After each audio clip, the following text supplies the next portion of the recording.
Hörümçək toru əməliyyatı ilə Rusiyanın çox böyük bir imicinə zərər dəydi. Çox zəif nöqtələri üzə çıxdı. Halbuki heç bunu sözün açığı təxmin etmək mümkün deyil ki, belə bir hadisə baş verə bilər. Rusiyanın imici zədələndi. Rusiyanın zəif nöqtələri aşkara çıxdı. Rusiya bunu bərpa etmək üçün ərazi olaraq böyük dövlətdir.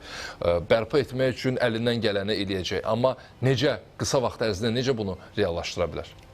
Düşünürəm ki, qısa müddət ərzində əgər bunun qarşısını almaq istəyirsə, bu hadisənin baş verməsində günahkarlar üzə çıxarılacaq. Tək Ukrayna tərəfindən yox, yəni sırf Rusiya tərəfindən yüksək səviyyəli məmurlar işdən azad olunacaq. Çünki cəmiyyətə günahkarlar lazımdır, günahkarları nümayiş etdirmək lazımdır və bir də ki, cəmiyyət başa düşməlidir ki, məhz onların səhlənkarlığı nəticəsində bu baş verib. Əks təqdirdə Ukrayna bunu edə bilməz idi. Çünki hazırda Rusiyanın hətta uzaq deməli şərqdə yerləşən vətəndaşları da artıq öz təhlükəsizliyinə zəmanət dura verə bilmirlər. Onlar düşünürlər ki, hər an Ukrayna dronları göyə qalxa bilər və onlara zərbələr endirə bilər.